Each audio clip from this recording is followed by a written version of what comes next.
Ain lahir sebagai seorang penilai yang tidak berguna, dan hal itu membuat hidupnya dipenuhi dengan penderitaan. Ia hampir tidak bisa mencari nafkah untuk dirinya sendiri, dan terus-menerus diperlakukan dengan buruk oleh orang-orang di sekitarnya. Kini, di ambang kematian, ia memutuskan untuk mengakhiri semuanya. Beberapa jam sebelumnya, Ain berada dalam sebuah kelompok bersama penyihir Jolene dan pendekar pedang Zoid. Saat ini, mereka sedang melawan seekor tikus liar khas kota New York. Ain berhasil menebasnya, tetapi serangannya tidak cukup untuk mengalahkan tikus itu. Ia pun berteriak meminta Jolene agar segera menyelesaikan mantranya. Setelah akhirnya selesai, Jolene melepaskan sihirnya ke arah tikus tersebut, membunuhnya dalam satu serangan berdarah. Setelah pertempuran usai, Zoid dan Jolene saling memuji atas kerja sama mereka yang baik. Namun, mereka tidak sebaik itu ketika berbicara dengan penilai yang mereka bawa bersama mereka. Zoid berteriak agar Ain segera melakukan tugasnya. Namun, beban berat yang ia bawa, ditambah dengan hinaan yang terus-menerus ia terima, membuatnya kesulitan bergerak.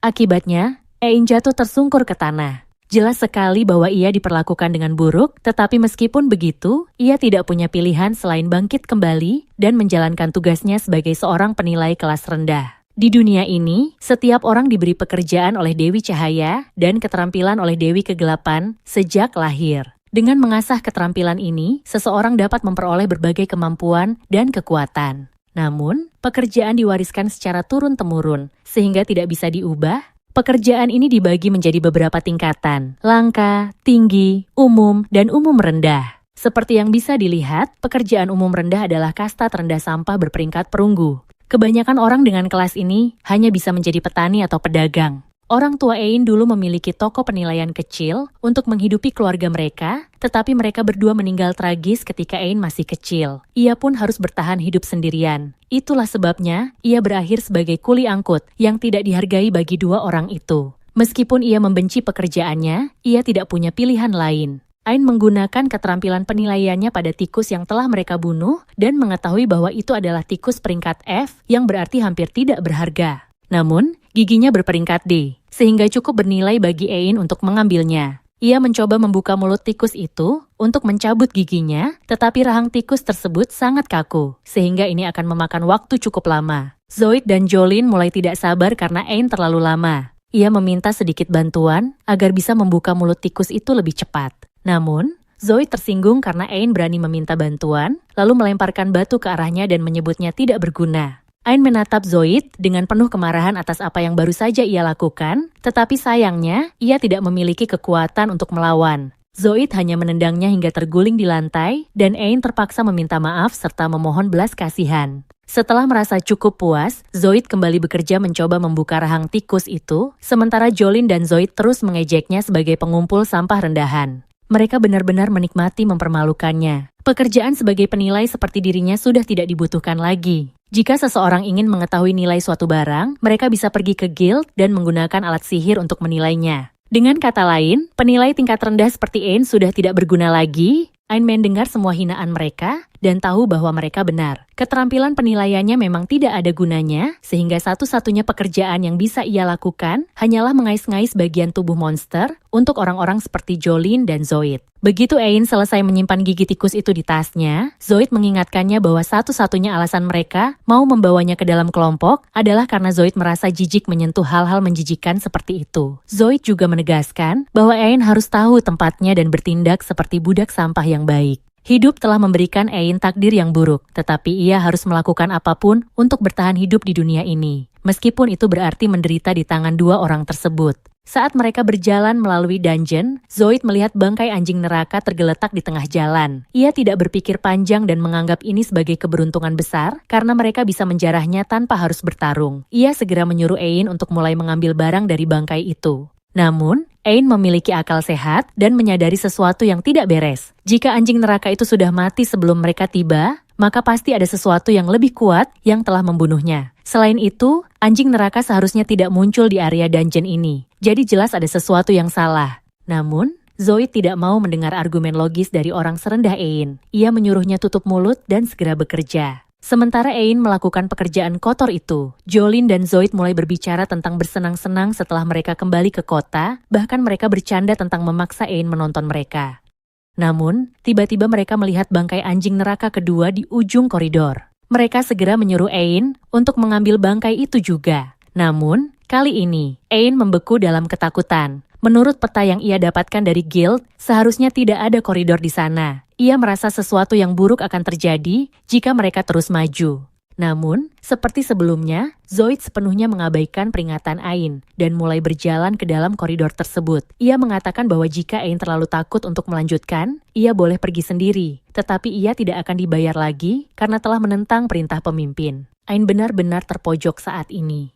Di satu sisi, ia tahu bahwa sesuatu yang berbahaya mungkin berada di dalam koridor itu, sehingga ia sangat tidak ingin masuk. Namun, di sisi lain ia juga tidak mampu untuk dikeluarkan dari kelompok Zoid. Hampir tidak ada kelompok lain yang mau menerima seorang pecundang dengan keterampilan seperti appraisal. Jika Zoid menendangnya keluar karena ini, maka Ain tidak akan memiliki cara untuk bertahan hidup. Akhirnya, ia memutuskan untuk tetap masuk ke dalam koridor bersama Zoid, meskipun ia tahu itu adalah keputusan yang buruk. Setelah berjalan di dalam koridor selama beberapa saat, mereka menemukan banyak bangkai Hellhound berserakan di lantai. Zoid berpikir bahwa mereka baru saja mendapatkan keberuntungan besar karena mereka bisa menjarah semua bangkai ini dan mendapatkan keuntungan besar tanpa perlu bertarung. Namun, Ain masih merasa tidak tenang karena apapun yang telah membunuh semua Hellhound itu mungkin masih berada di sekitar mereka. Zoid mulai muak dengan kecemasan Ain yang terus-menerus, sehingga ia berteriak agar Ain diam dan melakukan tugasnya. Namun, tiba-tiba Ain melihat sesuatu yang sangat mengerikan di belakang Zoid. Dengan gugup, ia menunjuk ke arah itu. Zoid berbalik dan melihat puluhan pasang mata merah kecil yang menatap mereka dari kegelapan. Beberapa saat kemudian, sekawanan Hellhound muncul dari kegelapan. Semua bangkai Hellhound yang mereka temukan sebelumnya rupanya adalah hasil dari perkelahian antar sesama kawanan. Namun kini, mereka harus berhadapan dengan seluruh kawanan dan tidak ada satupun dari mereka yang tahu harus berbuat apa. Ain tidak memiliki keterampilan bertarung, dan bahkan jika Zoid serta Jolin bekerja sama, mereka hanya akan mampu mengalahkan satu Hellhound, apalagi satu kawanan penuh. Pertarungan bukanlah pilihan di sini. Satu-satunya cara mereka bisa selamat adalah dengan melarikan diri. Namun, bahkan jika mereka mencoba kabur, tidak mungkin mereka bisa lolos dari kejaran kawanan serigala itu. Saat itulah Zoid menyadari bahwa ia dan Jolin sebenarnya tidak perlu lebih cepat dari para Hellhound mereka, hanya perlu lebih cepat dari Ain, agar Hellhound memakan Ain lebih dulu. Zoid lalu menyuruh Jolin untuk menggunakan sihir paralisis pada Ain. Awalnya, Jolin bingung, tetapi ia segera menyadari rencana Zoid. Dengan cepat, ia mengangkat tongkatnya dan mengarahkan sihir paralisis ke arah Ain. Seketika, tubuh Ain jatuh ke lantai, tak mampu bergerak. Ia tidak percaya bahwa mereka benar-benar berniat meninggalkannya di sana untuk mati. Namun, Zoid meyakinkannya bahwa efek paralisis hanya bertahan sebentar. Jika Ain tetap diam, mungkin ia bisa beruntung dan lolos dari para Hellhound. Akan tetapi, Zoid justru mulai membuat banyak suara untuk menarik perhatian para Hellhound ke arah Ain. Setelah itu, ia dan Jolin melarikan diri, meninggalkan Ain untuk dimakan.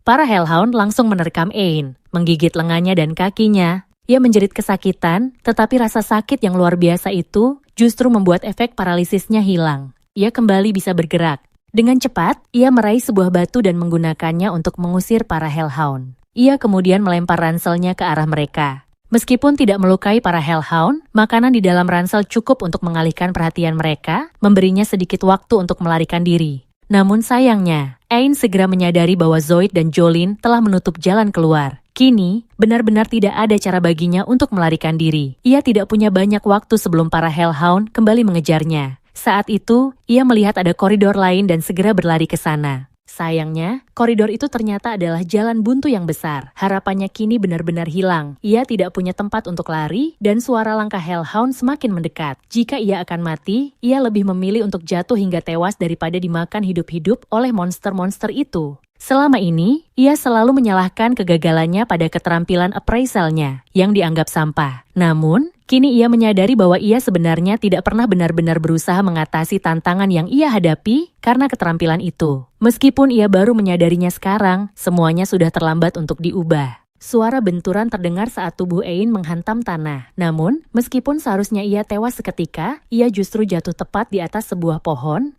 Seorang gadis cantik tiba-tiba muncul di hadapannya dan perlahan berjalan mendekati tubuhnya yang tak bernyawa. Dengan lembut, ia mencium kening Ain. Saat itu juga, tubuh Ain mulai bergerak kembali. Beberapa saat kemudian, ia sadar dan bisa berpikir dengan jernih. Ia masih hidup. Semua lukanya telah sembuh. Bagaimana mungkin itu bisa terjadi? Saat itu, ia merasakan tetesan air jatuh mengenai wajahnya. Ia menangkap beberapa tetesan itu dan menggunakan keterampilan appraisalnya untuk memeriksanya. Yang mengejutkan, tetesan air itu ternyata adalah droplet peringkat es dari pohon dunia. Ain segera menggunakan keterampilan appraisalnya pada pohon besar di dekatnya. Benar saja, pohon raksasa itu adalah pohon dunia legendaris. Dahulu, dunia ini hanya memiliki satu pohon dunia yang bertanggung jawab dalam menghasilkan mana yang digunakan manusia untuk menciptakan sihir. Namun, legenda menyatakan bahwa pohon dunia itu telah layu dan mati sejak lama. Banyak sarjana di dunia yang berteori bahwa pohon dunia itu masih ada di suatu tempat, sehingga berbagai ekspedisi besar dilakukan untuk mencarinya. Namun, pohon itu tidak pernah ditemukan.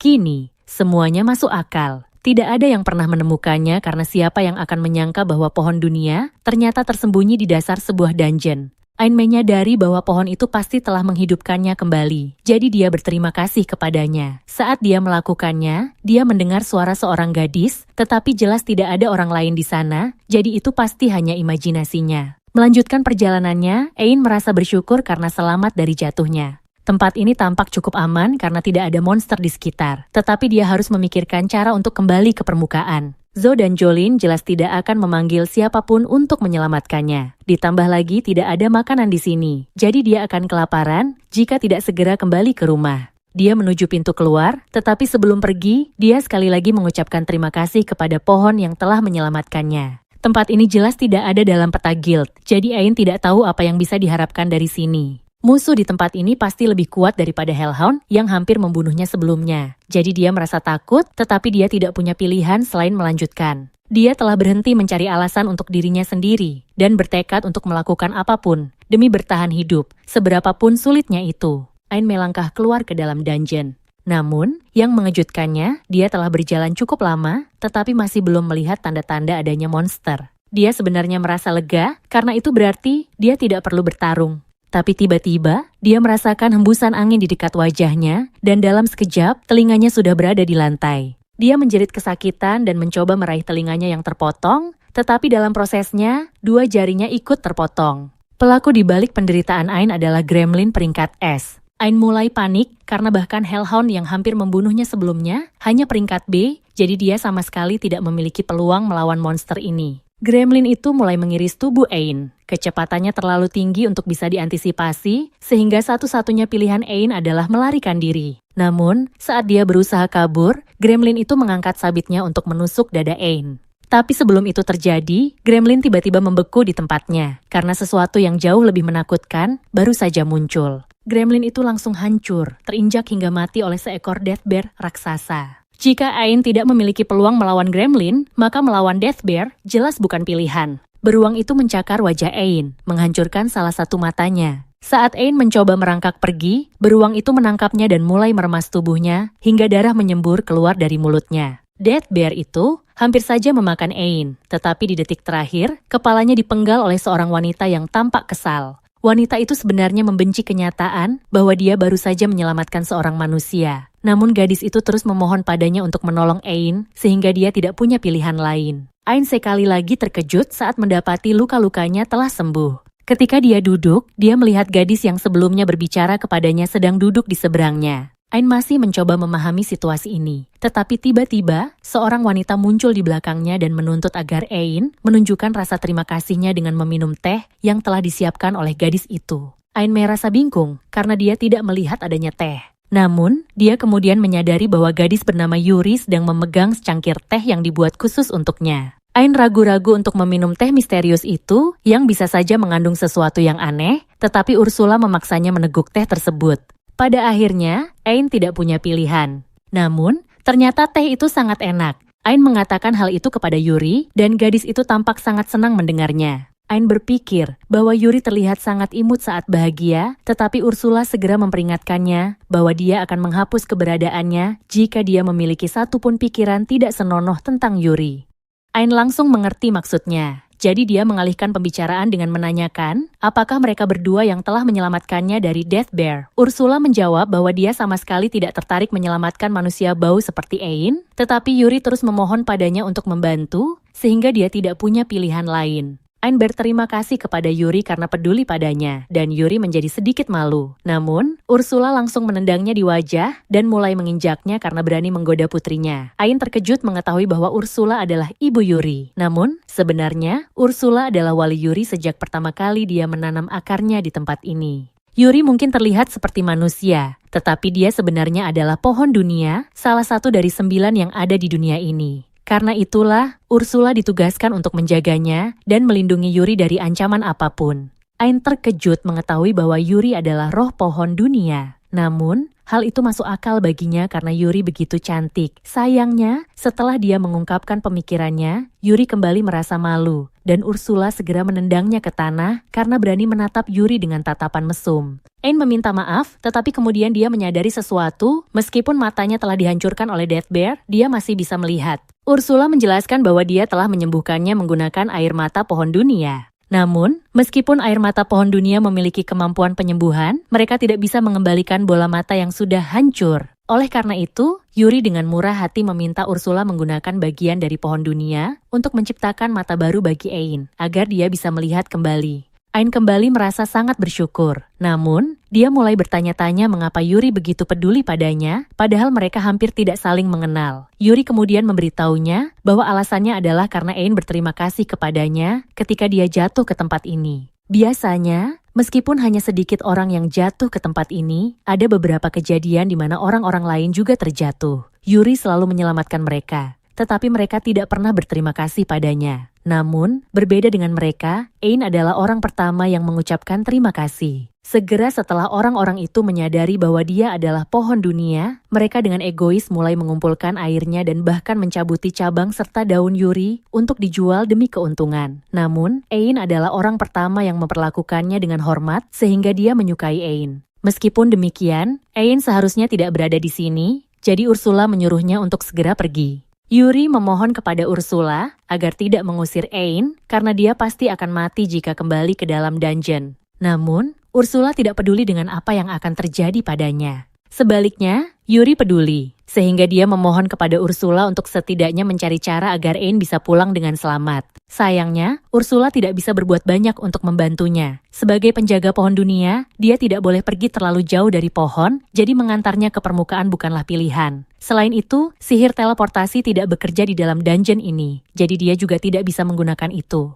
Yuri merasa sangat sedih karena tidak ada cara untuk menyelamatkan Ain, hingga dia menangis. Ursula tidak tahan melihatnya menangis, sehingga dia memutuskan untuk mencari solusi lain agar Ain bisa pulang dengan selamat. Ursula lalu menoleh ke arah Ain dan berkata bahwa dia sendiri yang akan melatihnya hingga cukup kuat untuk keluar dari tempat ini dengan kemampuannya sendiri. Yuri berterima kasih kepada Ursula karena bersedia membantu, dan Ain bahkan lebih berterima kasih karena dia sudah mengira akan mati di sini. Dia memeluk Ursula dan Yuri, tetapi Ursula tidak suka dengan semua kedekatan ini. Jadi dia menarik diri dan memperingatkannya bahwa dia akan menjalani pelatihan yang sangat keras dari salah satu sage terkuat di dunia. Ursula menegaskan bahwa Ain harus bersungguh-sungguh karena dia tidak akan menoleransi kemalasan. Ain memahami dan bersumpah untuk melakukan yang terbaik. Namun, ketika Ursula membawanya keluar untuk memulai pelatihan, Ain mulai khawatir bahwa dia mungkin akan dipaksa melawan monster sendirian. Saat itulah Ursula memberitahunya bahwa memang itulah yang dia harapkan, karena itu adalah cara tercepat baginya untuk belajar. Sebagai langkah awal, Ursula menyuruhnya bertarung melawan gremlin di kejauhan. Tetapi Ain tidak bisa melihat apapun ke arah itu.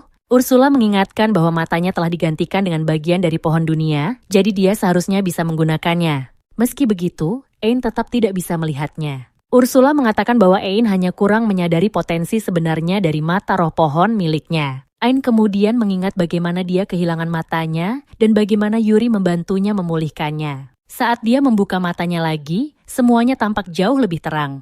Kini, karena Ain akhirnya bisa melihat dengan jelas, Ursula mengatakan bahwa pelatihannya akan dimulai. Dia melempar batu ke arah gremlin terdekat dan mengatakan bahwa tugas pertama Ain adalah belajar menghindari serangan cepat dari gremlin itu. Ain menganggap itu tidak mungkin karena gremlin bergerak terlalu cepat untuk bisa dilacak. Namun, Ursula menyarankan agar dia menggunakan keterampilan appraisalnya untuk memindai gerakan gremlin. Ain tidak yakin apakah itu akan berhasil, tetapi dia tidak punya banyak pilihan, jadi dia mencobanya. Kejutan pun terjadi, dia benar-benar bisa melihat gerakan gremlin sekarang. Namun, itu semua tidak berguna jika dia lupa untuk menghindar. Karena Ain terluka, Ursula memasang penghalang dan mengeluarkan sebotol tetesan pohon yang dia pinjam dari Yuri. Dia menuangkan cairan itu ke telinga Ain yang terpotong, dan setelah telinganya tersambung kembali, dia memperingatkannya untuk lebih serius. Jika tidak, dia akan terus terluka. Setelah Ursula menurunkan penghalang, Gremlin menyerang lagi. Namun, karena Ain sudah tahu kemana serangan itu akan diarahkan, dia berhasil menghindarinya tepat waktu. Setelah seminggu pelatihan tanpa henti, Ain akhirnya terbiasa membaca gerakan Gremlin dan bisa menghindari semua serangannya.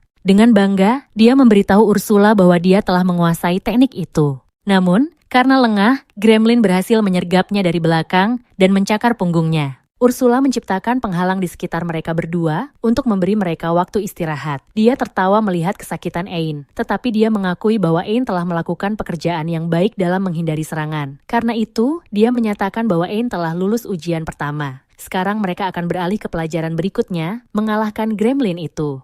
Ain bersedia mencoba, tetapi dia tidak memiliki kelas tempur, sehingga mustahil baginya untuk membunuh monster peringkat S. Namun, Ursula sudah memikirkan hal itu sebelumnya. Jika Ain bertarung dengan tangan kosong, itu memang akan mustahil. Namun, dia tidak perlu melakukannya, karena Ursula telah membuatkan pedang khusus untuknya. Awalnya, Ursula tidak ingin membuat pedang itu, tetapi Yuri telah mematahkan salah satu cabangnya hanya untuk membantu Ain. Ain sangat tersentuh karena Yuri rela menanggung rasa sakit demi membantunya. Dia pun bersumpah untuk memanfaatkan pedang itu sebaik-baiknya. Ursula kemudian menurunkan penghalang dan meninggalkan Ain untuk menghadapi Gremlin. Namun, saat dia mencoba menyerang, Gremlin dengan mudah menghindari serangannya. Ursula bercanda bahwa Ain tidak akan pernah bisa mengenainya jika dia mengayunkan pedang dengan lamban seperti itu. Ain menyadari hal itu, jadi dia memutuskan untuk mencoba memprediksi jalur gerakan Gremlin dan menyerangnya saat mendekat. Namun, saat dia mencoba melakukan itu, Gremlin hanya melompat melewatinya. Karena Gremlin itu tidak bodoh dan tahu kapan Ain akan menyerang. Jelas sekali bahwa Gremlin akan mencoba menghindar, jadi Ain harus memikirkan strategi baru. Alih-alih hanya menilai pergerakan Gremlin untuk memprediksi serangannya, Ain perlu menganalisis setiap aspek dari serangan itu sendiri. Maka, ia menggali lebih dalam dan melakukan penilaian super saat Gremlin menerjang ke arahnya. Saat melakukan ini, Gremlin tampak membeku di tempat, tetapi kenyataannya, Ain hanya melihatnya bergerak dalam gerakan lambat. Hal ini terjadi karena matanya menilai pergerakan Gremlin dengan kecepatan yang sangat tinggi dan dengan pandangan yang sangat jelas. Dengan begitu, Ain dengan mudah dapat bersiap dan menghantam wajah Gremlin, akhirnya mengalahkannya. Ain sangat senang karena berhasil mengalahkan monster pertamanya. Tetapi Ursula mengingatkannya bahwa ini bukan saatnya untuk merayakan, karena ia baru saja memulai pelatihannya. Untuk tahap selanjutnya, Ursula mengatakan bahwa Ain harus mengalahkan lebih dari selusin Gremlin. Dengan penuh percaya diri, Ain yakin bahwa ia mampu melakukannya. Jadi ia segera mulai bertarung. Setelah beberapa jam bertarung, Ain akhirnya berhasil mengalahkan semua Gremlin. Ia kemudian menoleh ke arah Ursula, mengharapkan pujian, tetapi Ursula hanya berkata bahwa ini adalah hal yang seharusnya biasa bagi seseorang yang mampu memanfaatkan kekuatan pohon dunia. Namun demikian, Ursula mengakui bahwa Ain telah membuat kemajuan yang stabil sejauh ini, sehingga ia yakin Ain sudah siap untuk tahap berikutnya. Ursula memberitahunya untuk menilai kemampuan Gremlin dan mengambilnya sebagai miliknya. Namun, Ain tidak mengerti maksudnya, karena penilaian biasanya hanya menunjukkan informasi tentang keterampilan. Ursula kemudian menjelaskan bahwa manusia mempelajari keterampilan melalui latihan yang berkelanjutan, dan dengan mata spiritualnya, Ain seharusnya dapat melihat tidak hanya informasi keterampilan tersebut, tetapi juga menerima semua pengalaman yang menyertainya. Dengan metode ini, ia bisa mempelajari keterampilan secara instan. Ain pun memutuskan untuk mencobanya dan mulai menganalisis keterampilan Gremlin. Saat itu juga, ia merasakan sakit kepala hebat ketika sejumlah besar informasi membanjiri kepalanya secara bersamaan. Ia jatuh berlutut karena kesakitan, tetapi setelah sakit kepalanya mereda, ia mendapatkan keterampilan gerakan berkecepatan tinggi milik Gremlin. Ain masih sulit mempercayai bahwa ia dapat mempelajari keterampilan secepat itu, jadi ia memutuskan untuk mengujinya. Ia berlari menyusuri lorong dungeon dan terkejut dengan betapa cepatnya ia bergerak jauh lebih cepat daripada sebelumnya. Namun, ada satu masalah besar. Tubuhnya tidak terbiasa berlari secepat ini. Setelah beberapa detik, setiap serat ototnya terkoyak hingga hampir hancur. Ursula segera mengejarnya dan menuangkan air mata penyembuh untuk memulihkan tubuh Ain yang rusak. Jika tubuhnya belum mampu menahan kekuatan sebesar itu, maka ia harus terus berlatih sampai akhirnya bisa beradaptasi. Setiap kali ia berlari, otot-ototnya terus robek, tetapi berkat air mata penyembuh, Ursula dapat terus menyembuhkannya berulang kali. Hingga pada satu titik, otot-ototnya berhenti rusak sepenuhnya. Kini, Ain memiliki tubuh yang kuat serta keterampilan percepatan. Ia mulai bertanya-tanya apakah ia cukup kuat untuk menantang beruang kematian saat ini. Namun, Ursula memperingatkan bahwa ia masih akan dihancurkan jika mencoba melawannya sekarang. Meskipun kini ia lebih cepat dan lincah, ia masih kekurangan daya serang yang cukup. Karena itu, Ursula memutuskan untuk membiarkannya menyalin salah satu kemampuannya sendiri. Ain sangat bersemangat mendengar hal ini dan bertanya kepada Ursula tentang kemampuannya. Sebagai jawaban, Ursula langsung menembaknya dengan bola api. Kemampuan Ursula disebut Disregard Chant, yang memungkinkannya menggunakan sihir tanpa perlu melafalkan mantra. Ain menganggap kemampuan itu sangat kuat dan tidak sabar untuk mempelajarinya. Namun, Ursula hanya akan mengizinkannya menilai kemampuan itu jika ia melakukannya saat ia ditembaki bola api, karena menurutnya itu akan lebih menyenangkan. Ain menilai serangan tersebut dan berhasil mempelajari mantra Disregard Chant. Namun, tepat setelah itu, bola api Ursula mengenainya, membuatnya jatuh ke tanah dalam kesakitan. Setelah disembuhkan lagi, ia mulai berlatih untuk menggunakan sihir tanpa mantra. Namun, karena ia tidak memiliki kelas yang berorientasi pada sihir, cadangan mananya sangat rendah, sehingga ia kehabisan energi sihir dengan cepat. Untungnya, setiap kali ia disembuhkan dengan air mata penyembuh, mananya pulih dan kapasitas sihirnya juga meningkat sedikit demi sedikit. Ia harus terus berlatih dalam waktu yang lama jika ingin menguasai teknik ini sepenuhnya. Setelah setengah bulan pelatihan sihir, Ain telah belajar cara menggunakan sihir tingkat menengah, dan kini mampu menembakkan lebih dari 1000 bola api secara bersamaan. Dengan kombinasi keterampilan baru dan kemampuan penilaiannya yang semakin kuat, Ursula merasa Ain akhirnya siap untuk menghadapi beruang kematian lainnya. Sejujurnya, Ain sedikit gugup menghadapi monster sekuat itu sendirian. Namun, Ursula meyakinkannya bahwa jika ia menggunakan semua teknik yang telah diajarkan kepadanya, ia seharusnya bisa mengatasinya dengan mudah. Saat Ain berhadapan dengan beruang kematian, monster itu mencoba menebasnya dengan cakarnya. Namun, Ain langsung menganalisis gerakannya dan, sebelum serangan itu mengenainya, ia segera membalas dengan mantra Wing Cutter dari jarak dekat. Serangan itu memberikan banyak luka pada beruang kematian, tetapi belum cukup untuk membunuhnya. Ain kemudian mulai menembakkan bola api bertubi-tubi hingga akhirnya sang beruang roboh dan mati. Pertarungan ini terasa jauh lebih mudah daripada yang Ain bayangkan, sehingga ia mulai bertanya-tanya apakah beruang kematian itu memang selemah ini sejak awal. Namun, kenyataannya, bukan beruang itu yang lemah, Ain lah yang telah menjadi jauh lebih kuat. Sekarang, dengan beruang kematian telah mati, Ain menganalisis tubuhnya untuk mempelajari kemampuannya. Setelah sakit kepala yang luar biasa itu mereda, Ursula memberitahu Ain bahwa kini ia seharusnya memiliki cukup kekuatan untuk keluar dari dungeon ini sendiri. Namun, sebelum ia pergi, Ursula memiliki hadiah untuknya. Ia menegaskan bahwa ia hanya melakukan ini karena Yuri memintanya. Ursula mengatakan bahwa ia akan membuat sprite eye baru untuk Ain dengan menggunakan sisa inti Adril Tre. Ain merasa bahwa ia tidak pantas menerima hadiah berharga seperti itu, tetapi Ursula membentaknya dan mengatakan bahwa ia hanya akan meminjam inti tersebut. Ia telah memberikan sihir pada inti itu, sehingga jika Ain mati, maka inti tersebut akan kembali ke tempat ini secara otomatis. Oleh karena itu, ia harus diam dan menerima hadiah tersebut.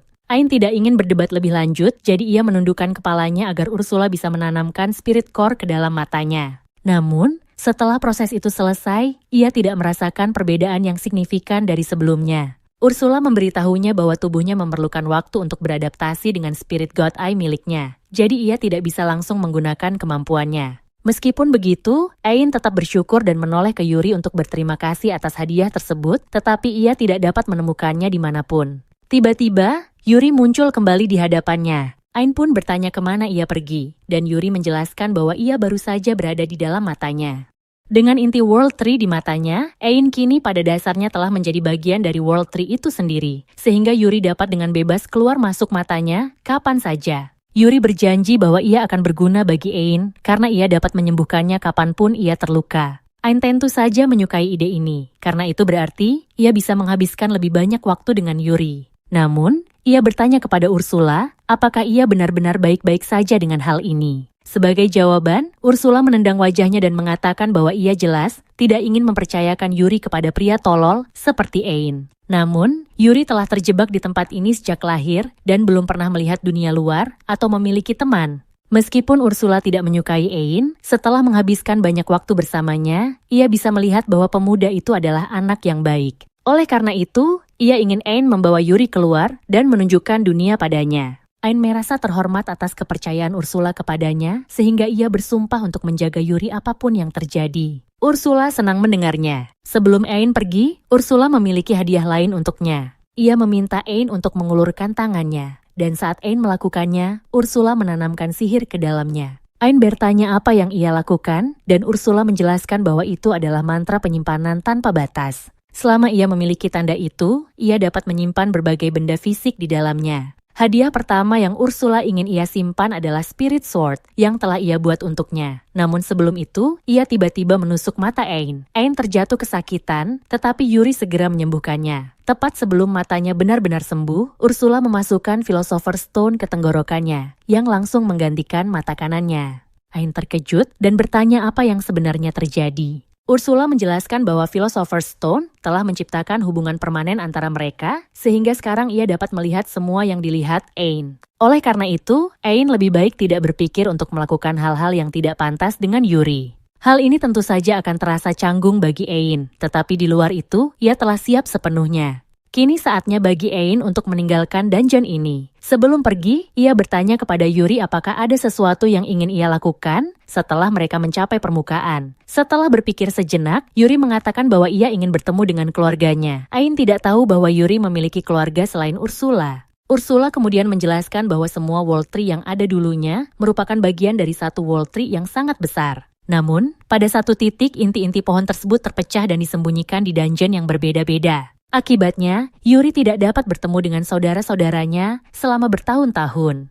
Mengetahui hal ini, Ain berjanji untuk berkeliling dunia bersama Yuri agar mereka bisa bertemu dengan roh-roh World Tree lainnya. Tetapi, sebelum itu, mereka harus keluar dari dungeon ini terlebih dahulu. Saat Ain melanjutkan perjalanannya, ia tiba di persimpangan dan tidak yakin arah mana yang harus diambil. Tiba-tiba, ia mendengar suara Ursula di dalam kepalanya. Ursula memberitahunya untuk mengambil jalan ke kiri, karena ia telah menggunakan matanya untuk menganalisis jalur pelarian terbaik. Selama Ain mengikuti petunjuknya, ia tidak akan tersesat. Namun, ia juga memperingatkan bahwa ada monster Viper raksasa yang sedang menuju ke arahnya. Jadi ia harus segera bersiap untuk bertarung. Beberapa menit kemudian, Ain berhasil membunuh Viper peringkat S itu dan merasa bangga karena mampu mengalahkannya dengan begitu mudah. Ursula mengatakan bahwa ia telah menggunakan mata Ain untuk menganalisis kemampuan Viper tersebut. Ain bersiap untuk menghadapi rasa sakit kepala yang hebat akibat proses itu, tetapi anehnya, ia tidak merasakan apapun. Rupanya, hal itu berkat Yuri, yang langsung menyembuhkannya sebelum rasa sakitnya muncul. Jika Yuri dapat melakukan itu, berarti Ain tidak akan lagi mengalami sakit kepala saat menggunakan matanya untuk menilai dan mempelajari keterampilan baru. Ain pun berterima kasih kepada Yuri atas semua bantuannya. Akhirnya, Ain sampai di depan sebuah pintu besar yang tampak mengerikan. Ursula menjelaskan bahwa di balik pintu itu terdapat bos monster dari lantai ini. Dungeon pada dasarnya adalah makhluk hidup yang memakan manusia yang mati di dalamnya. Karena itu, selalu ada dungeon core serta dungeon boss yang menjaganya. Satu-satunya cara bagi Ain untuk keluar dari sini adalah dengan mengalahkan dungeon boss dan menghancurkan dungeon core. Ain tidak yakin apakah dia memiliki kemampuan untuk melakukannya. Mengalahkan monster peringkat S adalah satu hal, tetapi bos ruang bawah tanah dikatakan beberapa kali lebih kuat daripada monster peringkat S manapun yang pernah ia hadapi sejauh ini. Namun, dia menolak untuk mundur karena dia bukan lagi Ain yang lemah, yang akan lari tanpa daya dari kematian. Dia membuka pintu ruang bos dan menemukan inti ruang bawah tanah di sisi lain ruangan. Namun, saat dia dan Yuri berjalan mendekatinya, mereka memicu lingkaran pemanggilan di tanah, yang menyebabkan golem raksasa muncul. Pertarungan ini akan sulit, jadi Ain meminta Yuri untuk kembali masuk ke matanya agar dia tidak terluka. Setelah itu, dia mulai menyerang golem.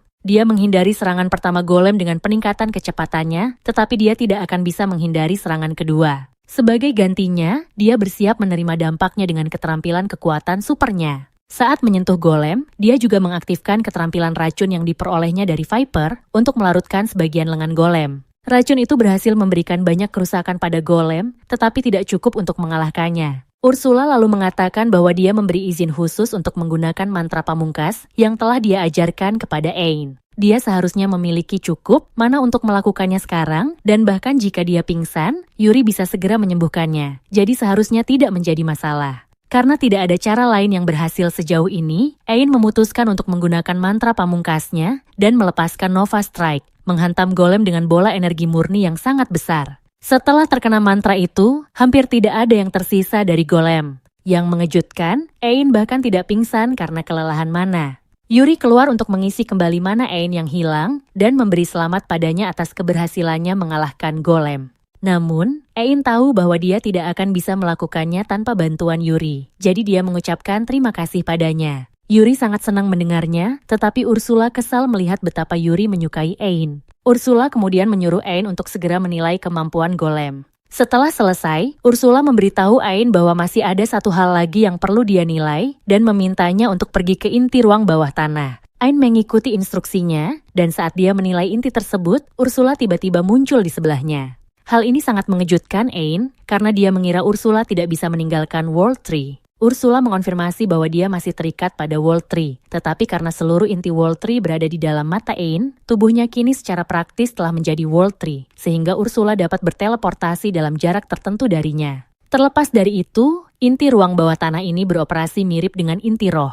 Ursula mengatakan bahwa dia bisa menggunakannya untuk meningkatkan Spirit God Eye milik Ain jika dia mau. Ain langsung menyetujui usulan tersebut. Jadi Ursula mengambil inti ruang bawah tanah itu dan memasukkannya ke dalam mata Ain, meningkatkan levelnya ke level 2. Dia kemudian memberitahu Ain bahwa dia bisa terus meningkatkan matanya dengan menaklukkan berbagai ruang bawah tanah dan menyerap intinya. Setelah itu, ketiganya meninggalkan ruang bos, dan pintu di belakang mereka tertutup, membuat mereka tidak bisa kembali. Ursula berasumsi bahwa ini terjadi karena mereka telah mengalahkan bos dan mengambil intinya, sehingga ruang bawah tanah sedang menutup diri untuk pulih. Lubang yang Ain jatuh ke dalamnya juga mungkin sudah tertutup, dan itu adalah hal yang baik karena tidak ada lagi manusia yang bisa tersesat ke World Tree. Dengan begitu, Ursula tidak perlu lagi khawatir melindungi tubuh pohon Yuri, dan mereka bertiga bebas untuk melakukan petualangan sebanyak yang mereka inginkan. Kembali ke kota, Zo masih sibuk menceritakan kepada para petualang lain tentang tragedi yang terjadi di ruang bawah tanah. Dia mengatakan bahwa dia hampir dimakan oleh Hellhounds, dan satu-satunya alasan dia berhasil melarikan diri adalah karena Ain dengan rela mengorbankan dirinya untuk mengalihkan perhatian Hellhounds. Ini adalah kebohongan yang memalukan. Tetapi karena Zo yakin bahwa Ain sudah mati, dia percaya tidak ada yang akan mengetahui kebenarannya. Bagaimanapun, bukan seperti Ain akan kembali untuk membongkarnya, bukan? 1 detik kemudian, Ain muncul di belakang Zo dan telah mendengar seluruh ceritanya. Dia segera mengungkap kebohongan Zo kepada semua orang, menjelaskan bahwa Zo dan Jolene telah melumpuhkannya dan meninggalkannya untuk mati di tangan para Hellhounds. Orang-orang di bar sangat marah karena mereka telah bersimpati kepada Zo selama ini. Padahal dia sebenarnya telah mencoba membunuh rekannya sendiri demi keselamatannya sendiri. Mereka mulai melempari Zo dengan barang-barang dan mereka mungkin bahkan akan menghukumnya secara brutal jika saja Ain tidak menghentikan mereka.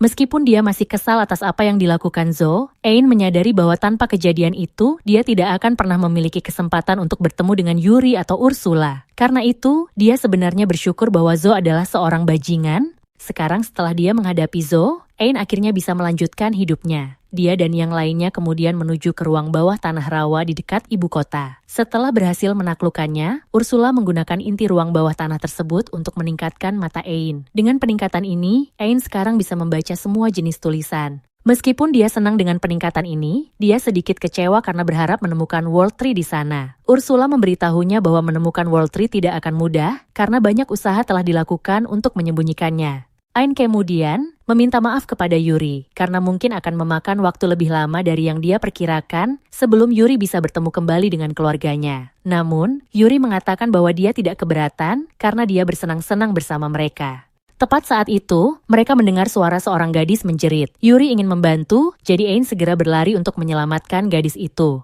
Kereta gadis itu diserang oleh monster, jadi Ain membunuh mereka. Setelah semua monster mati, Yuri mulai menyembuhkan semua pengawal yang terluka. Ain kemudian mendekati gadis itu dan menanyakan apakah dia baik-baik saja. Namun, begitu gadis itu melihat wajah Ain, satu-satunya kata yang terlintas di pikirannya adalah, "Ya Tuhan, pria ini tampan." Ia langsung melompat ke pelukan Ain, menyebutnya sebagai pahlawannya. Ain tidak tahu bagaimana menangani situasi ini, jadi dia meminta bantuan pria di dekatnya. Namun, pria itu, Jasper, hanyalah kepala sebuah perusahaan dagang dan tidak memiliki kendali atas apa yang dilakukan Putri Claudia. Beberapa saat kemudian, sang putri membawa Ain dan yang lainnya ke rumahnya untuk mengucapkan terima kasih atas penyelamatan mereka. Meskipun dia adalah putri ketiga dari kerajaan ini, dia mengatakan bahwa mereka tidak perlu bersikap formal terhadapnya. Setelah mengatakan itu, dia melompat untuk memberikan Ain pelukan besar lagi. Namun, sebelum Claudia bisa merangkulnya, Yuri berdiri di depannya dan menolak membiarkannya mendekati Ain. Claudia bertanya mengapa Yuri bersikap begitu defensif, dan Yuri dengan gugup menjawab bahwa dia tidak ingin Claudia menyentuh Ain, karena dia adalah istri Ain.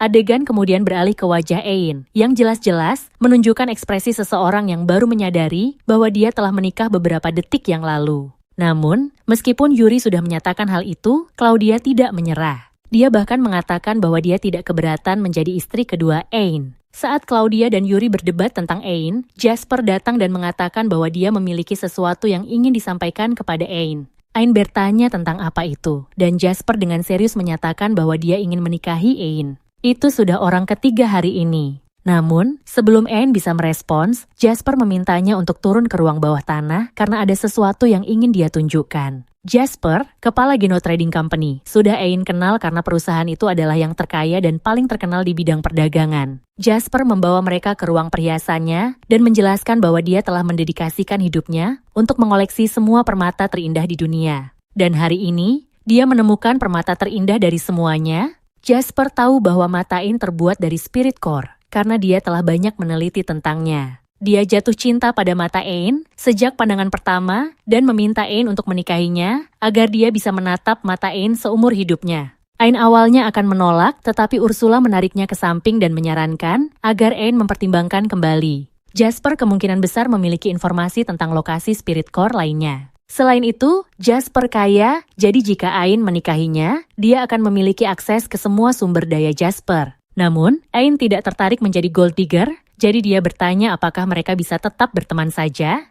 Jasper setuju, setidaknya untuk saat ini. Ain kemudian bertanya kepada Jasper apakah dia memiliki informasi tentang spirit core lainnya, dan Jasper mengonfirmasi bahwa dia memang mengetahuinya. Namun, lokasi-lokasi tersebut sangat berbahaya, sehingga dia belum bisa menyelidikinya lebih jauh. Ain yakin bahwa sedikit bahaya bukanlah masalah besar. Berkat informasi dari Jasper, Ain berhasil menemukan sebuah ruang bawah tanah rahasia. Dia berharap salah satu saudara perempuan Yuri mungkin ada di sana, jadi dia meyakinkan Yuri bahwa dia akan melakukan apapun untuk menyatukannya kembali dengan saudaranya. Saat memasuki ruang bawah tanah, Ain akhirnya sampai di jalan buntu dan tidak tahu harus berbuat apa. Padahal, instruksi dari Jasper menyatakan bahwa seharusnya ada sesuatu di tempat ini. Ursula kemudian menjelaskan bahwa ada lingkaran sihir yang tersembunyi di dinding sana. Jika disentuh, itu akan mentransportasi mereka ke dalam ruang bawah tanah. Ain mengikuti instruksinya, dan begitu dia menyentuh dinding tersebut, dia mendapati dirinya berdiri di atas tebing yang menghadap ke sebuah hutan rimba. Dia terkejut melihat ada hutan di dalam ruang bawah tanah, tetapi Ursula menjelaskan bahwa semua ini hanyalah ilusi yang diciptakan oleh sihir yang sangat kuat. Tiba-tiba, mereka mendengar suara seseorang berbicara. Yuri segera mengenali suara itu sebagai milik adiknya, Pina. Yuri ingin segera bertemu dengan Pina, jadi dia bertanya di mana keberadaannya.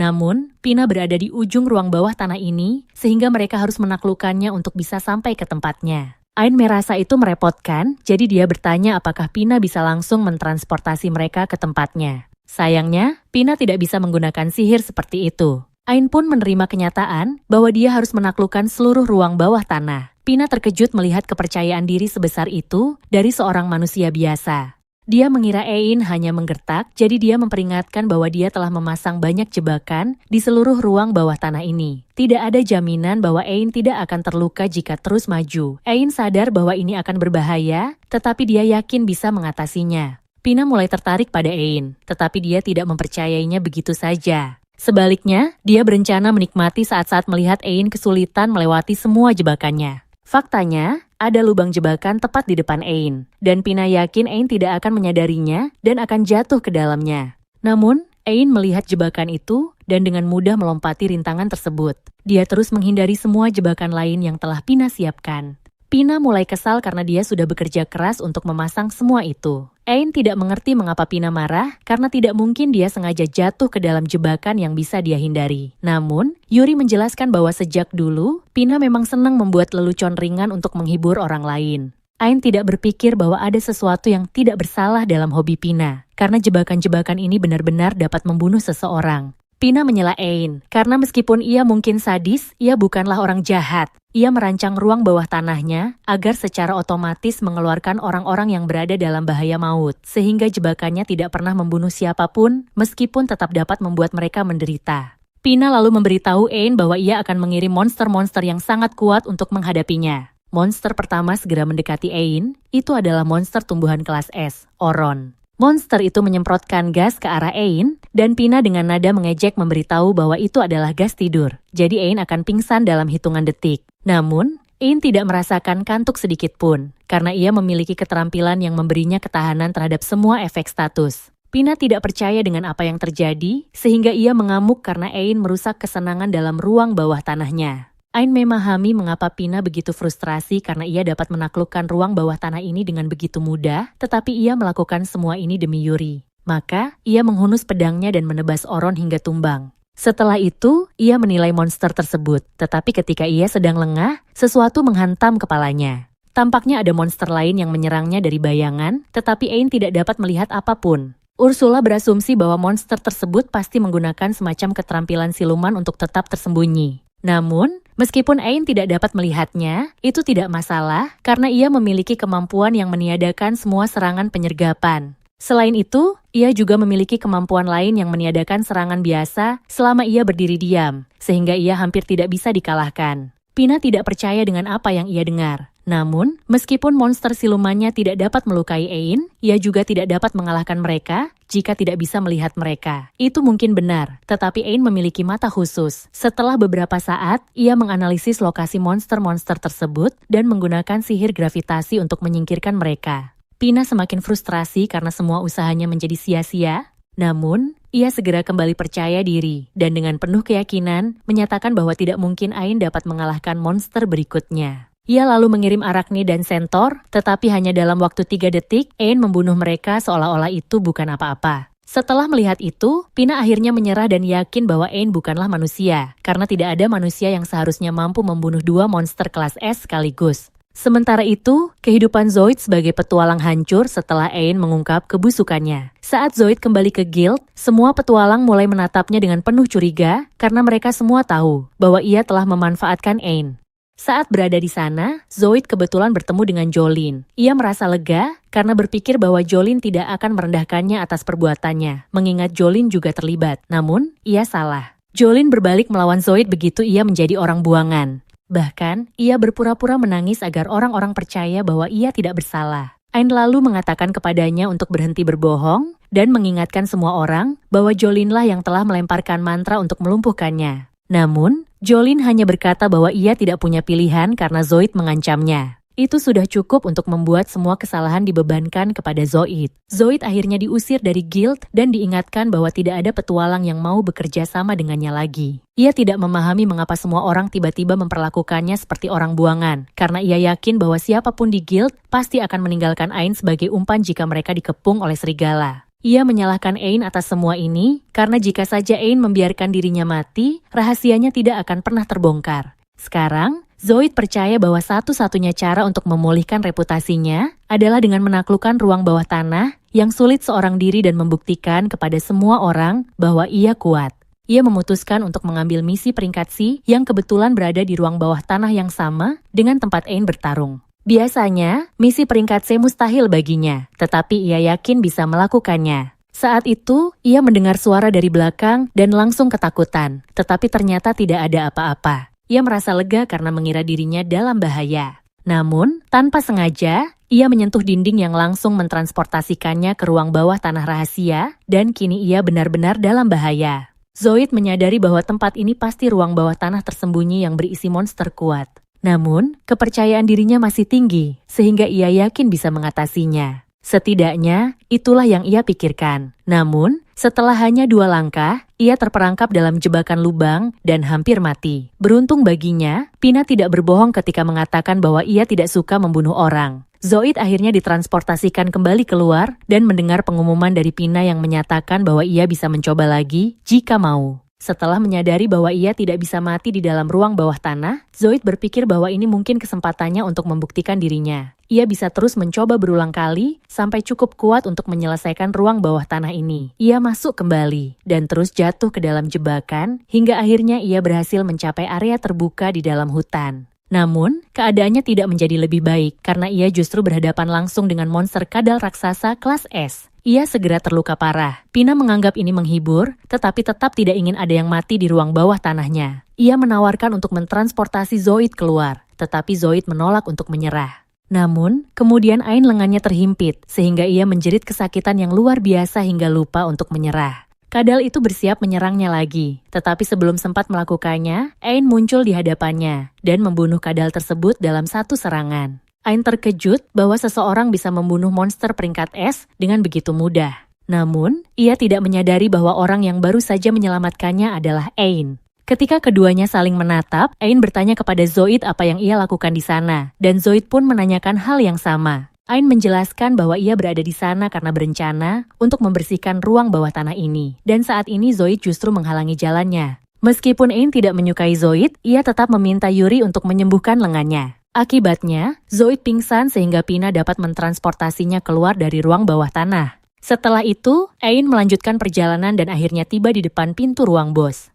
Soena mengatakan kepadanya bahwa ia harus mengalahkan bos jika ingin menemukannya. Ain merasa bingung karena ia mengira bahwa mengalahkan bos ruang bawah tanah akan menyegelnya, tetapi ternyata tidak demikian. Herula kemudian menjelaskan bahwa selama inti ruang bawah tanah tidak dihancurkan, ruang tersebut akan dapat pulih kembali. Setelah mendapat kepastian bahwa ruang bawah tanah akan tetap aman, Ain pun masuk untuk menghadapi bos. Namun, saat ia masuk tidak ada monster bos yang terlihat. Tiba-tiba, tanah di bawah kakinya mulai bergetar. Ain segera menggunakan keterampilan terbangnya untuk menghindar, dan ternyata monster tersebut adalah seekor kura-kura raksasa. Ain sedikit panik karena ukurannya yang sangat besar, tetapi kepanikan tidak akan membantunya mengalahkan monster itu. Ia segera melancarkan rentetan bola api ke arah kura-kura tersebut.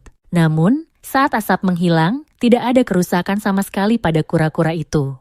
Kura-kura itu kemudian membalas serangan dengan menembakkan bola air ke arah Ain. Ain mencoba menangkisnya dan mengembalikannya ke arah kura-kura. Tetapi lagi-lagi, serangan itu tidak berdampak apapun. Ain mulai kehabisan ide karena semua serangannya sejauh ini tidak efektif. Namun, ketika ia mengamati lebih dekat, ia melihat bahwa tanah di sekitarnya mengalami kerusakan akibat bola apinya dan bola air kura-kura. Meskipun ia yakin bahwa serangan tersebut mengenai kura-kura secara langsung, ia pun mulai memahami situasi yang sebenarnya. Untuk membuktikan teorinya, ia mendarat di tanah dan membiarkan kura-kura itu menginjaknya. Seperti yang ia duga, injakan kura-kura itu tidak melukainya sama sekali, karena tubuh kura-kura raksasa itu hanyalah sebuah ilusi. Setelah mengetahui hal tersebut, Ain langsung melancarkan mantra untuk menghilangkan ilusi itu, sehingga monster boss yang sebenarnya pun terungkap, seekor kura-kura kecil. Ursula terkesan dengan Ain, karena bahkan ia sendiri tidak dapat menyadari bahwa monster tersebut hanyalah ilusi. Namun, saat Ain mencoba menilai kura-kura kecil itu, ia menyadari sesuatu yang mengejutkan hingga sulit berkata-kata. Ain tidak memahami apa yang Ursula katakan, tetapi meskipun makhluk kecil ini adalah bos ruang bawah tanah, ia tidak ingin membunuhnya. Oleh karena itu, ia meminta Pina untuk menyerah. Namun, Pina menolak dan mengatakan bahwa ia belum kalah sampai Ain membunuh kura-kura itu. Ain kemudian bertanya, apakah Pina benar-benar ingin ia membunuh makhluk kecil yang begitu menggemaskan. Pina merasa bersalah, sehingga akhirnya ia menyerah dan mengizinkan mereka memasuki ruangannya. Begitu mereka masuk, Yuri langsung berlari ke pelukan Pina dan mulai memutarnya hingga Pina merasa pusing. Yuri meminta maaf karena terlalu kasar, tetapi ia terlalu bersemangat bertemu Pina kembali. Pina kemudian menoleh ke arah Ain dan masih merasa kesal karena ruang bawah tanahnya dikalahkan begitu mudah. Namun, Yuri membelanya dan mengatakan bahwa Ain sebenarnya adalah orang yang baik. Setelah mendengar Yuri membela Ain seperti itu, Pina menyadari bahwa Yuri pasti jatuh cinta padanya. Pina pun mulai menggoda Yuri, membuatnya malu, tetapi ia tidak bisa benar-benar menyangkalnya. Setelah Yuri dan Pina selesai dengan reuni mereka, Pina mengajukan sebuah permintaan. Ia ingin bepergian bersama Ain dan bahkan menawarkan inti rohnya jika Ain mengizinkannya ikut serta. Yuri tampak sangat bersemangat dengan ide tersebut, lalu bertanya kepada Ain apakah ia setuju. Ain tidak melihat masalah dengan hal itu, sehingga semua orang sepakat. Tiba-tiba, kura-kura kecil itu melompat dari bahu Ain dan berubah menjadi seorang gadis. Ia memperkenalkan dirinya sebagai Ki Heim, penjaga Pina dan putri dari kura-kura surgawi. Kororo, yang tampaknya merupakan sosok dengan peringkat tinggi di antara para penjaga, terlihat panik seperti baru saja bertemu dengan komandan militernya. Ain masih tidak percaya bahwa ada seseorang yang bisa membuat Ursula bertindak begitu sopan. Karena Kororo adalah penjaga Pina, Ain harus meminta izinnya untuk membawa Pina bersamanya. Kororo menyetujuinya, tetapi dengan satu syarat ia ingin ikut serta. Ia menyerahkan sebuah batu filsuf kepada Ain dan menjelaskan bahwa jika Ain menambahkan batu itu ke matanya bersama inti roh Pina, maka mereka berdua akan dapat ikut dengannya. Selain itu, kemampuan Kororo memungkinkan dirinya menciptakan penghalang, sehingga ia yakin bahwa dirinya akan berguna bagi Ain. Sementara itu, Zoid akhirnya sadar di luar ruang bawah tanah. Ia menyadari bahwa satu-satunya alasan ia masih hidup saat ini adalah karena Ain, orang yang telah ia hina selama bertahun-tahun, memilih untuk menyelamatkannya. Ia pun berguling dan mulai menangis, menyesali betapa ia telah menjadi seorang yang gagal. Kemudian, Jasper menemani Ain ke guild petualang setempat karena Ain ingin menjual beberapa barang rampasan yang ia dapatkan dari ruang bawah tanah. Kehadiran Jasper akan membuat proses itu jauh lebih mudah. Semua orang di guild sudah mengenali Jasper sebagai seorang pedagang yang sangat kaya, tetapi mereka tidak tahu siapa Ain. Jasper kemudian memberitahu resepsionis bahwa Ain datang untuk menjual beberapa barang rampasan. Ain keluar dari dungeon, dan segera setelah itu, Jasper ingin membeli semua barang yang ia bawa. Resepsionis dengan senang hati bersedia membantu, lalu meminta Ain menyerahkan kartu guildnya. Namun, saat ia melakukannya, resepsionis terkejut mengetahui bahwa Ain adalah seorang penilai peringkat F. Setelah melihat hal itu, resepsionis menjadi kasar dan meragukan bahwa seorang penilai peringkat F seperti Ain bisa mengalahkan monster apapun. Para petualang lainnya pun mulai mengejeknya. Namun, Jasper meminta Ain untuk menunjukkan barang-barangnya. Ain kemudian membuka penyimpanannya dan memperlihatkan tumpukan bagian tubuh monster peringkat S. Meskipun melihat harta rampasan yang begitu berharga, para petualang di guild menganggap Ain pasti mencurinya dari orang lain, karena tidak mungkin ia bisa membunuh semua monster itu sendirian. Inilah alasan utama Ain ingin menghindari datang ke guild, karena orang-orang selalu meremehkannya, hanya karena ia seorang penilai biasa. Namun, ada seseorang yang tidak sepicik itu. Guildmaster, Megan, keluar dari kantornya dan mengecam para petualang yang mengejek Ain hanya karena kelas keterampilannya. Resepsionis kemudian menggunakan alat penilaian untuk memindai barang-barang yang dibawa Ain, dan ternyata semuanya asli. Jasper menambahkan bahwa ia bisa memastikan sendiri bahwa Ain cukup kuat untuk mengalahkan semua monster itu seorang diri. Resepsionis menyadari kesalahannya, dan dengan tulus meminta maaf kepada Ain. Megan juga meminta maaf atas nama resepsionis, dan berjanji akan memberikan teguran keras atas perilakunya. Meskipun kelas seseorang ditentukan sejak lahir, Megan senang melihat orang seperti Ain yang tidak membiarkan dirinya dibatasi oleh itu. Ain juga merasa senang mengetahui ada orang seperti Megan yang tidak menilainya hanya berdasarkan kelasnya. Megan mulai menyukai Ain dan yakin bahwa mereka akan bertemu lagi di masa depan. Namun, untuk saat ini, ia harus kembali bekerja, jadi ia meninggalkan Ain untuk menyelesaikan urusannya. Resepsionis meminta Ain menunggu di ruang tunggu sementara ia memproses barang-barangnya. Namun, Ain sebenarnya masih memiliki banyak barang lain untuk dijual karena ia telah menyelesaikan seluruh dungeon rahasia. Saat mendengar bahwa Ain berhasil menyelesaikan dungeon rahasia sendirian, para petualang yang sebelumnya mengejeknya mulai berusaha mendekatinya dan meminta detail tentang petualangannya. Namun, Ain tidak suka mendapat perhatian seperti itu, jadi ia memilih untuk melarikan diri. Beberapa saat kemudian, Ain berendam di pemandian untuk bersantai setelah semua kejadian yang menegangkan. Namun, saat ia sedang menikmati air hangat, tiba-tiba Yuri muncul di sampingnya.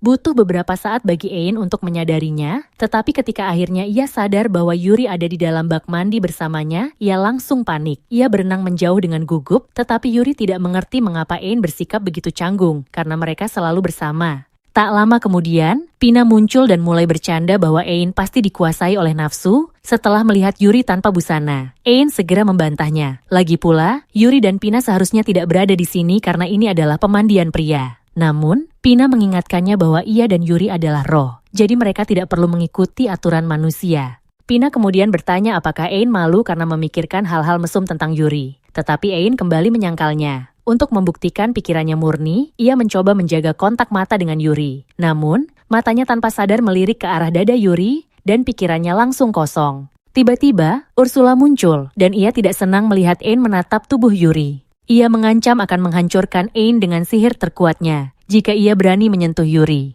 Yuri mencoba menghentikan Ursula, mengatakan bahwa ia tidak merasa terganggu dengan tatapan Ain. Namun, Mendengar hal itu justru membuat Ursula semakin curiga bahwa Ain mungkin telah melakukan sesuatu pada Yuri, sehingga ia tetap bersiap untuk menyerangnya. Yuri memperingatkan Ain untuk melarikan diri karena Ursula mungkin benar-benar akan menyerangnya, sementara Pina hanya duduk di sana menikmati kekacauan yang terjadi. Setelah keadaan mereda, Ain keluar dari pemandian dan duduk di meja agar bisa menghindari amukan Ursula. Chohim juga ada di sana, tetapi untungnya, ia berperilaku normal, jadi Ain bisa duduk dan mengobrol dengannya. Chohim merasa senang melihat betapa hidupnya suasana di sekitar mereka. Pina tampak lebih bahagia dari sebelumnya. Pina seperti seorang putri bagi Chohim, karena sebagai penjaga, ia telah menciptakan inti roh Pina. Seiring waktu, inti tersebut berkembang hingga memiliki kepribadian sendiri. Selain Yuri dan Pina, Ain teringat bahwa seharusnya ada 6 roh lainnya di luar sana. Namun Chohim mengoreksi bahwa sebenarnya ada 7.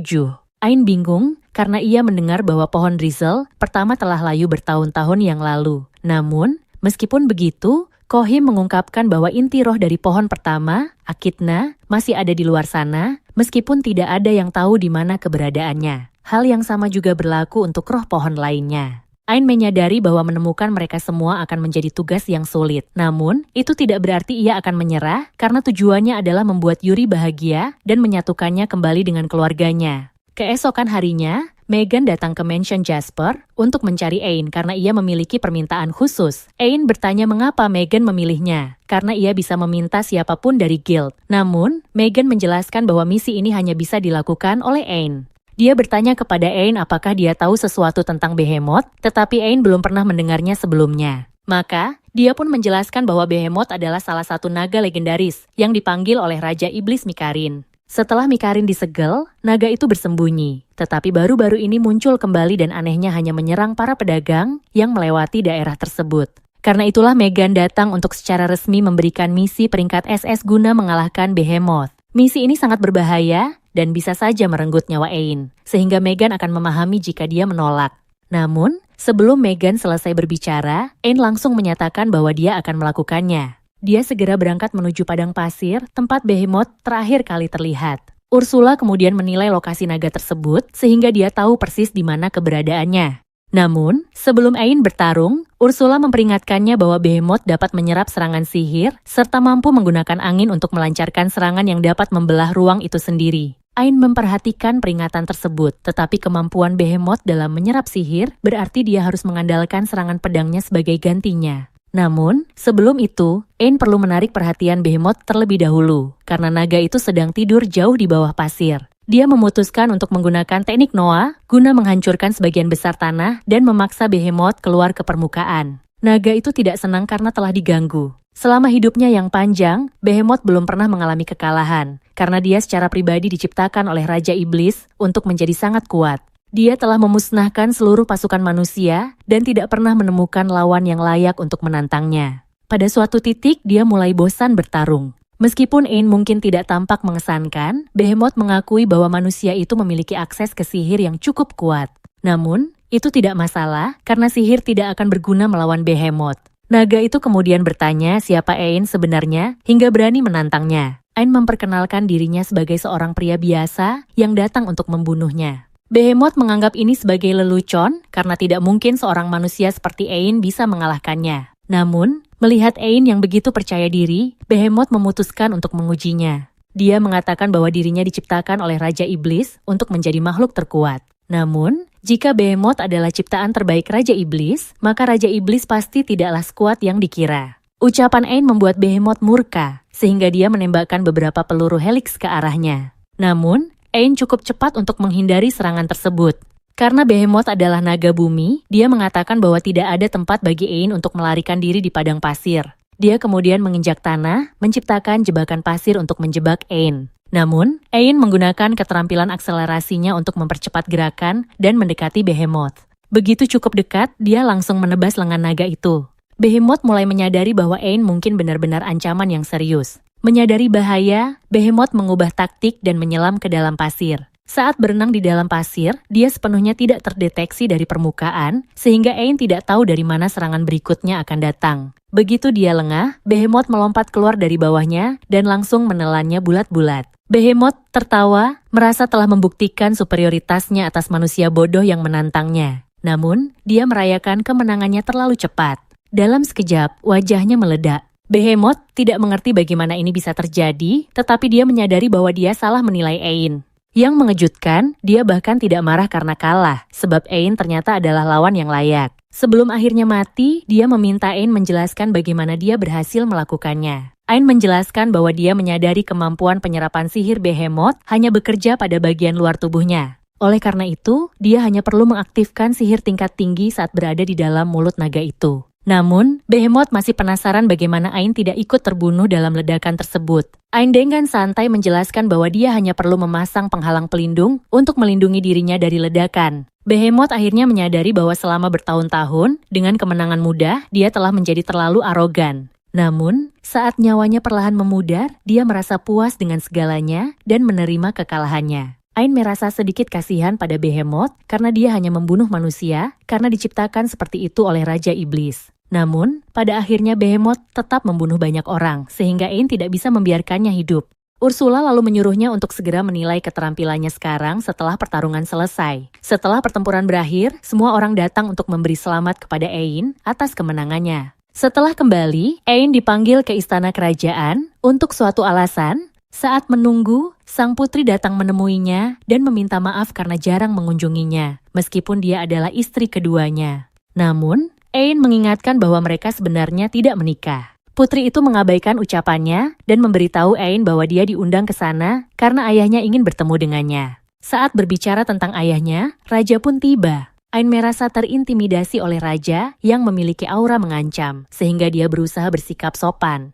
Namun, ternyata sang raja adalah orang yang santai. Dia mengatakan kepada Ein agar tidak perlu khawatir soal formalitas. Mereka duduk bersama, dan sang raja berterima kasih kepada Ein karena telah bersedia datang ke pertemuan ini, sebab dia benar-benar ingin bertemu dengannya secara langsung. Ein mendengar dari Megan bahwa dia telah mengalahkan naga kuno Behemoth.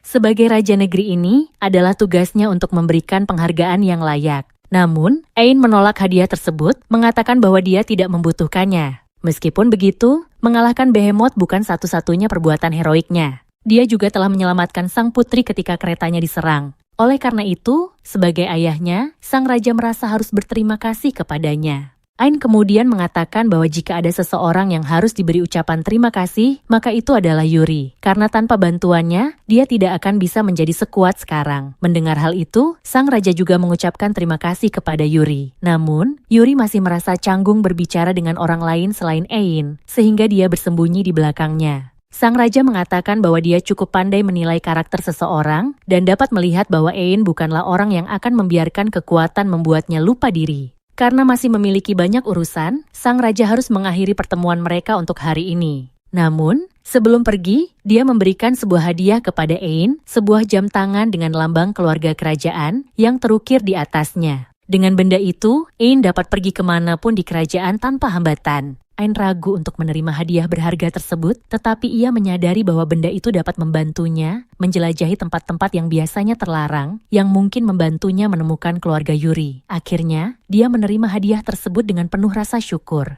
Kabar tentang Ein yang mengalahkan Behemoth segera menyebar ke seluruh kerajaan. Popularitasnya pun meroket. Sementara pada saat yang sama, Zoid semakin dipandang rendah. Semua orang yang ditemuinya menganggapnya sampah. Yang paling membuatnya marah adalah terus mendengar tentang pencapaian Ein. Terutama karena dulu dia lebih kuat dari Ein. Zoid berpikir bahwa segalanya akan jauh lebih baik jika Ein tetap lemah atau bahkan tidak pernah ada. Tiba-tiba, dia mendengar suara seorang wanita yang mengatakan bahwa dia bisa membantunya. Wanita itu memperkenalkan dirinya sebagai roh pohon bernama Echidna. Sementara itu, Yuri terbangun dari tidur siangnya yang nyenyak ketika Pina masuk ke kamarnya. Pina baru saja keluar dari kamar mandi, jadi Yuri membantunya mengeringkan rambut. Saat melakukan itu, Yuri mengungkapkan kekhawatirannya terhadap Ein yang belum bangun sejak pertarungan terakhirnya. Namun, Pina meyakinkannya bahwa Ein mungkin hanya kelelahan akibat semua pertarungan yang telah dia lalui. Jika Yuri benar-benar ingin membantu Ein merasa lebih baik, Pina menyarankan agar dia memasak makanan lezat untuknya ketika dia bangun. Yuri menganggap itu ide yang bagus, sehingga Pina mengusulkan agar mereka pergi berbelanja bersama sebelum Ein bangun.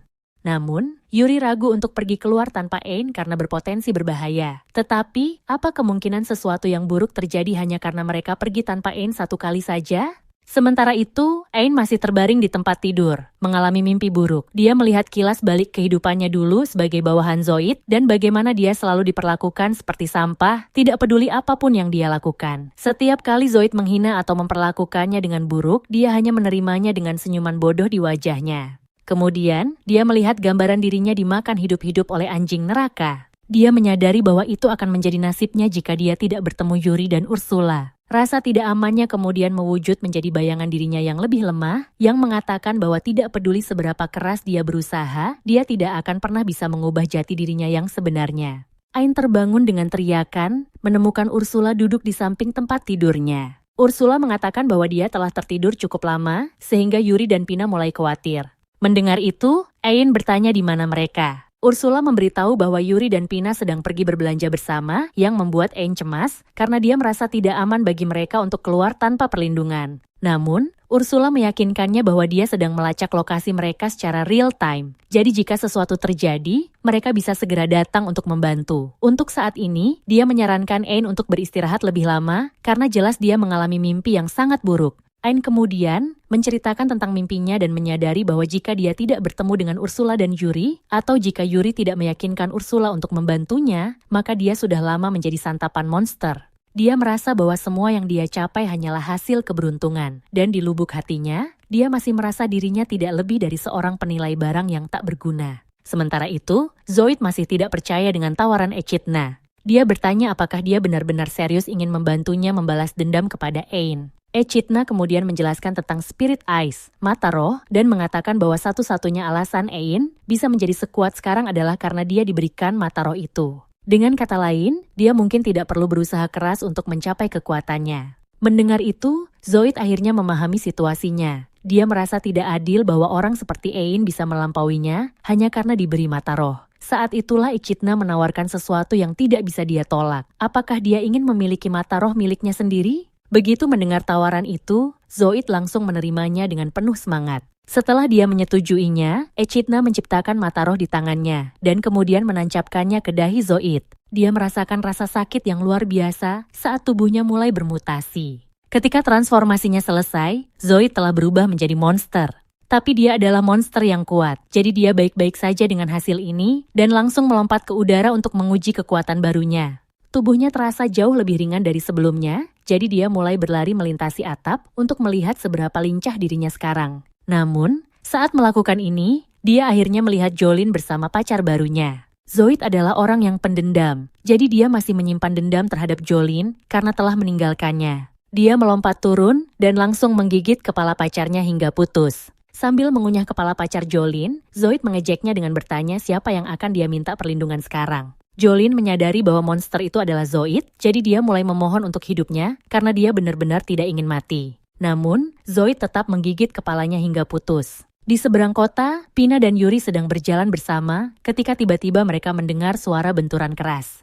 Orang-orang mulai berlarian menyelamatkan diri karena ada monster yang berkeliaran. Di tengah kekacauan, Yuri melihat seorang anak kecil terluka, jadi dia segera menghampiri untuk menyembuhkannya. Setelah anak itu sembuh, dia menyuruhnya pergi dari sana. Namun, Yuri sendiri tidak ingin pergi sampai dia menyembuhkan semua orang yang terluka. Sementara itu, Zo sedang bersenang-senang menghancurkan kota, dan Akida juga menikmati tontonan itu. Tapi dia berpikir bahwa sudah waktunya Zo mulai bekerja. Dia menyuruhnya untuk menyerang roh-roh lain di sekitar, karena jika dia berhasil membunuh mereka, maka Ain akan kehilangan akses ke kekuatan mereka dan kembali menjadi lemah. Zo menyukai ide itu, jadi dia segera pergi menyerang roh terdekat dan mendarat tepat di belakang Yuri. Dia hampir membunuhnya dengan satu pukulan, tetapi di detik terakhir, Pina menyelamatkan keadaan dengan menyegel Zoid dalam sebuah penghalang dan menarik Yuri agar mereka bisa melarikan diri. Zoid mencoba menghancurkan penghalang dengan pukulannya, tetapi tidak ada yang berhasil. Akida kemudian memberitahunya bahwa penghalang seperti ini tidak bisa dihancurkan dengan serangan fisik biasa. Namun, dia telah memberinya kekuatan khusus untuk situasi seperti ini, Anti-Spirit Arts. Zoid menggunakan Anti-Spirit Arts untuk mengumpulkan energi di dalam tubuhnya. Setelah cukup banyak terkumpul, dia berhasil mencakar penghalang itu hingga pecah. Dia kemudian melompat ke udara untuk mengejar Yuri dan Pina. Begitu menemukannya, dia bersiap menyerang lagi.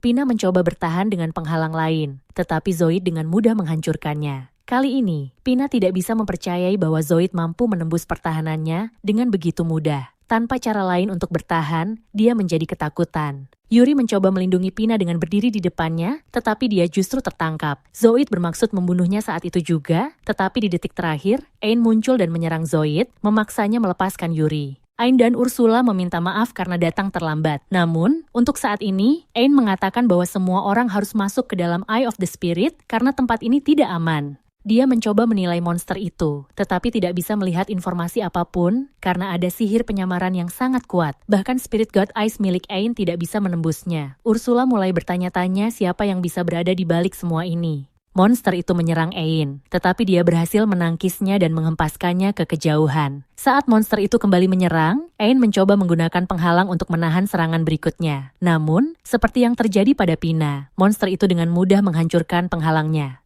Serangan terakhir melukai Ain, dan monster itu mulai mengejeknya. Ain mengenali suara itu dan menyadari bahwa monster itu sebenarnya adalah Zoid. Zoid mengonfirmasi bahwa itu memang dirinya dan memberitahu Ain bahwa dia juga telah menerima berkah dari roh, membuatnya sama kuatnya dengan Ain. Ain bingung dan bertanya-tanya bagaimana mungkin Zoid bisa mendapatkan berkah dari roh. Namun, saat dia berpikir, dia kehilangan fokus, sehingga Zoid menghantamnya ke dinding. Zoid kemudian mencoba mencabik Ain, tetapi Ain berhasil menghindar dan menciptakan jarak. Ursula bertanya mengapa Ain tidak menyerang balik. Namun, meskipun Zoid sekarang berbentuk monster, dia masih manusia. Ain ragu untuk membunuh seorang manusia, meskipun dia adalah orang yang menyebalkan. Tiba-tiba, tentakel Zoid muncul dari tanah, memaksa Ain melompat ke atap terdekat, dan Zoid mengejarnya. Zoid masih sulit mempercayai betapa besar kekuatan destruktif yang kini dimilikinya. Yang lebih sulit dipercaya lagi adalah bahwa Ain juga memiliki kekuatan yang sama besar. Lebih dari siapapun, Zoid merasa aneh bahwa Ain memiliki semua kekuatan ini, tetapi tidak pernah menggunakannya untuk keuntungan pribadi. Begitu Zoid mendapatkan kekuatan, dia segera membalas dendam pada orang-orang yang telah menyakitinya. Jadi dia terkejut bahwa Ain tidak melakukan hal yang sama padanya. Zoid mengejek Ain, mengatakan bahwa dia selalu menjadi seorang oppressor yang tidak berguna, tidak peduli seberapa suci dia ingin bertindak, pasti ada saat di mana dia setidaknya berpikir untuk mencabut kepala Zoid sebagai balas dendam atas semua perundungan yang dia alami. Ain mencoba menyangkalnya, tetapi bayangannya sendiri mengingatkan dia tentang semua tahun yang dia habiskan dihina karena pekerjaannya. Bayangan itu memberitahunya bahwa dia dan Zoid sebenarnya sama-sama dianggap sampah yang akan melakukan apapun demi bertahan hidup, tidak peduli seberapa memalukan caranya. Meskipun Ain sedikit lebih kuat sekarang, dia tetaplah sampah manusia yang sama di lubuk hatinya. Ain mulai percaya bahwa Zoid benar tentang dirinya, tetapi Yuri keluar dan berteriak bahwa Zoid salah. Ain adalah orang paling baik yang pernah ia temui. Bahkan jika Ain sendiri tidak menyadarinya, Ursula mengatakan bahwa dia telah menjadi kuat dan bukan hanya dalam hal kemampuan, tetapi juga hatinya. Meskipun memiliki semua kekuatan yang telah ia peroleh, Ain memilih untuk menggunakannya demi membantu orang lain dan tidak pernah sekalipun menyakiti seseorang yang lebih lemah darinya, seperti yang dilakukan Zoid. Kebaikan dan keberanian Ain bukan sesuatu yang ia dapatkan dari Yuri. Itu adalah bagian dari dirinya sendiri. Dan dia bukan satu-satunya yang beruntung pada hari itu, karena hidup Yuri juga berubah menjadi lebih baik sejak ia bertemu Ain. Zoid mulai muak dengan semua pembicaraan sentimental ini. Jadi sekali lagi dia mengatakan kepada Ain bahwa dia hanyalah orang lemah yang menumpang kekuatan roh. Namun kali ini, kata-kata itu tidak lagi memengaruhi Ain. Ia mengakui bahwa satu-satunya alasan dia kuat sekarang adalah karena bantuan Yuri dan Ursula, dan itu adalah fakta. Namun, meskipun demikian Yuri dan yang lainnya percaya padanya, jadi dia akan memenuhi harapan mereka. Saat Ain mengatakan ini, energi mulai mengalir dalam tubuhnya, menghilangkan bayangan ketidakpastian yang menyelimutinya, membuatnya jauh lebih kuat. Setelah berdamai dengan dirinya sendiri, Ain akhirnya menjadi spirit guardian resmi, yang berarti ia dapat menggunakan 100% kekuatan rohnya. Ketika Zoid menyerangnya lagi, Ain dengan mudah membaca serangannya dan melakukan serangan balik. Zoid tidak percaya bahwa Ain bisa melawan serangannya dengan begitu mudah. Sekarang, Ain berjalan mendekatinya dengan tatapan khas penuh belas kasihan di matanya. Zoid tidak suka diremehkan, jadi dia bangkit dan mencoba menyerang Ain lagi. Namun, alih-alih menangkis, Ain hanya memasang penghalang dan menunggu. Zoid mengejeknya, mengatakan bahwa penghalang itu tidak berguna karena seni anti-spiritnya akan menembusnya dengan mudah. Tapi, Zoid terkejut saat serangannya justru terpental dari penghalang itu. Ternyata, berkat yang diterima Zoid hanya sebesar 10% dari kekuatan roh, sedangkan Ain kini memiliki 100% output kekuatan roh. Zoid tidak ada tandingannya. Frustrasi, Zoid mulai berteriak meminta lebih banyak kekuatan dari Akiden. Karena merasa terhibur dengan pertunjukan Zoid, Akiden memberinya sedikit dorongan yang membuatnya semakin bermutasi. Ian kembali menyerang Ain, tetapi kali ini Ain siap untuk menghabisinya. Ia mengangkat pedangnya dan melepaskan tebasan yang sepenuhnya menghancurkan mata roh Zoid. Pada akhirnya, Zoid kembali ke bentuk manusianya dan menemukan Ain berdiri di atasnya, mengulurkan tangan. Zoid membenci bagaimana Ain selalu bertindak seolah-olah lebih tinggi dan lebih mulia dengan menawarkan bantuan kepada orang lain, meskipun dia lemah. Tapi bagi Ain, tidak ada yang salah dengan ingin menolong seseorang. Bahkan jika kau lemah, Ain bisa berubah dan menjadi dirinya yang sekarang, jadi Zoid juga bisa berubah. Satu-satunya yang harus ia lakukan adalah bersedia mengambil langkah pertama. Kata-kata ini akhirnya menyentuh hati Zoid. Ia menerima uluran tangan Ain, tetapi tetap saja, dia telah membunuh 2 orang dan menghancurkan kota. Jadi, dia akan masuk penjara untuk waktu yang sangat lama. Ain merasa kasihan padanya, karena jelas ada seseorang yang memanfaatkan emosinya dan memberinya kekuatan roh. Tapi, apa yang ingin diperoleh roh misterius itu? Malam itu, Akina kembali ke kota dan mengambil mata roh yang hancur, karena mata itu merekam seluruh pertarungan. Artinya, kini ia memiliki akses ke data pertempuran Ain. Segalanya berjalan sesuai rencananya, kecuali satu hal, Zoid selamat dari pertarungan. Pada akhirnya, Ain telah menggunakan kekuatan pembersihan Yuri dalam serangan terakhirnya, itulah sebabnya ia menghancurkan bentuk monster Zoid, tetapi tidak membunuhnya. Namun, sekarang ada risiko bahwa Zoid akan memberitahu semua orang tentang pertemuannya dengan Akiden. Jadi, Akiden menyegel ingatannya, karena dia tidak bisa membiarkan Zoid mengganggu rencananya untuk membangkitkan Demon Lord Mikarin. Inilah akhir episode 6, jangan lupa like, komen, dan subscribe, sampai jumpa di video selanjutnya.